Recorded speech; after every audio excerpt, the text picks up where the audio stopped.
So the adventure continues. We got in late last night, like 1 o'clock in the morning, into Louisville, Kentucky. Had all kinds of delayed flights. Turns out they lost our bags, so just went back to the airport this morning, put on a fresh pair of underwear, and I feel like a new man. About an hour drive, and we'll meet up with Joe and meet him and his family, and get to go grab a workout with him. And so got another exciting day ahead of us, and we'll wrap it up driving back to Louisville, Kentucky to jump on a plane and head back to Fort Lauderdale. So I got a text message from Joe. He said, watch out for the buggies. I thought he was being cute, like meaning like bugs on the windshield. He literally means buggies, like with a horse and buggy. I guess out here, right on the edge of Kentucky and Indiana, you've got a really big Amish population. That'd be cool. You don't see horse and buggies every day. Actually, I've never seen a horse and buggy, not on the road anyway.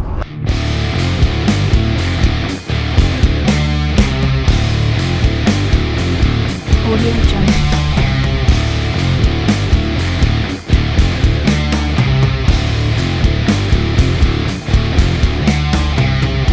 Audio Jungle.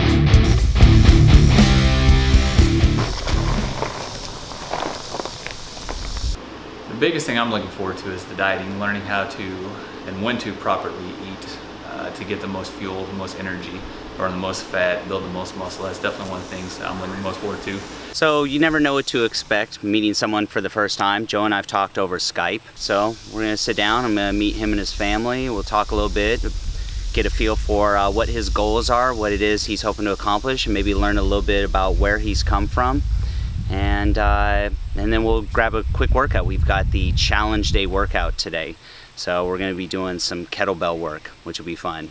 It's just an adrenaline rush. It's not very often you get an opportunity to work out with someone that's this high in the fitness level. Yeah, when James comes to the door, he'll be meeting my family. He'll be my wife, Lynn, our daughter, Penelope, who's 3, our son, Jace, who will be 2 on Halloween, and then my father's here to help taking care of Jace because he's a little wild man.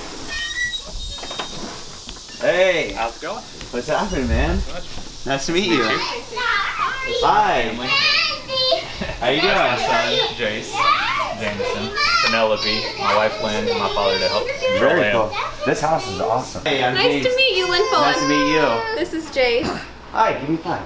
No? Yeah, Can awesome. you tell him your name? Papa. Good job. Hi, nice to meet you. Penelope. And I have water, and I also made some pumpkin protein bites that I know. These are really awesome. Yeah. Tomatoes, some great tomatoes. We have those. Come out here with us, Penelope. But it's peaceful. Oh, it's beautiful. It's definitely quiet, nice. Finally starting to get the pond cleaned up. I was open. Got a whole setup, dude. Yeah, I mean, the majority of stuff I can get right here. I would love to have a cable crossover. It's just finding one. Again, going out of business. And going back to your original video, you were talking about one of your friends that drowned next to you. Yeah, What was that? I mean, what happened? Yeah, when I worked in Evansville, my manager at Walgreens, she had a lot of the same mannerisms as my mother. And like I said, my mother passed away of bladder cancer in 2003 at age 37. And so she just reminded me a lot of her. So I took very closely to her and her husband. I would go out and eat pizza with them, and they really adopted me, took me over when I was in Evansville. And it started out there where he'd hardly say a word to me, and then the more we lifted, the more he opened up. And he had a lot of aggression, and validly so, and I just tried to teach him, just come here. Whenever you want to do something, let's go. He had 2 sisters, his mother. They trusted me to take care of him, and I didn't come through. If I'd have had a noodle, a life jacket, anything, he'd still be here. Hearing from him firsthand the story about his friend Dustin, I have a better idea now of why he wants to do this program. I think it's a way for him to, process it. I think it's channeling all that emotion, that energy, and channeling it in a really positive way. Yeah, I feel like I never really took the big chances that I thought I would take because I felt,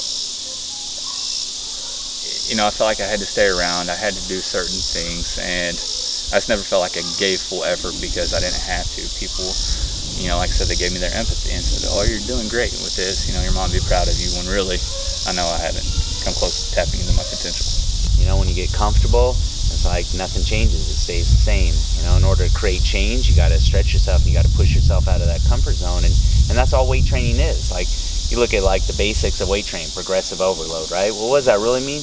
That means every day doing a little bit more than you did the day before. And that's what Joe wants to do here. He wants to commit to something, and he wants to put the hard work into it and be disciplined and see how far he can stretch himself. And once he's done that, then he's going to test it in other things, and he's going to apply it to different areas of his life, and he's going to see how far he can go. And I promise you, Joe's one of those guys that'll go far.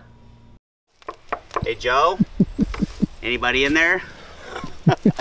And so today's a kettlebell challenge day. So we're actually going to grab the kettlebells and we're going to take him out front. He's got this awesome, you know, grassy rolling hills, looks like a park out there. So we're going to take him out there and we're going to go through this kettlebell challenge.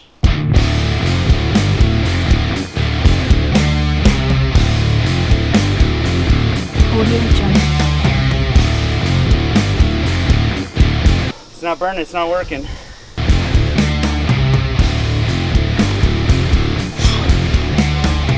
So with our challenge days, we try to make most of the movements body weight type movements, so that way they can pretty much be done anywhere. It's the difference between not being able to do more and not wanting to do more. We wanted a day where we can just, you know, specifically focus on, you know, just conditioning, you know, keep it high, keep it intense. You know, kind of get you in, get you out, let you work a little bit. And then if you wanted an extra conditioning day, we have that kind of active rest day where you could go for like a long walk or hike or swim or bike ride, you know, just something where you're, you know, kind of, you're moving but you're not, you know, just killing yourself. You know, because doing cardio every day, you know, I mean, for most people it's going to, you know, really limit their strength gains and their recovery and their muscle mass gains if that's kind of what their goals were. Actually, they're all, almost all these, with the exception of the kettlebells, they're all body weight. So you can take this anywhere you go. It kicked my butt, even though it was short. It winded me. It was, I was feeling it, especially on some of those presses. I could feel it in my shoulders, my legs, plus they're already sore. But had a great workout. It's more of a challenge day, like I said, so now we're ready to grab his family and we're gonna head into town, which I guess is kind of a historic area here in Indiana. So we're gonna go downtown and grab something to eat. Going up with everything into it, it's really, really incredible.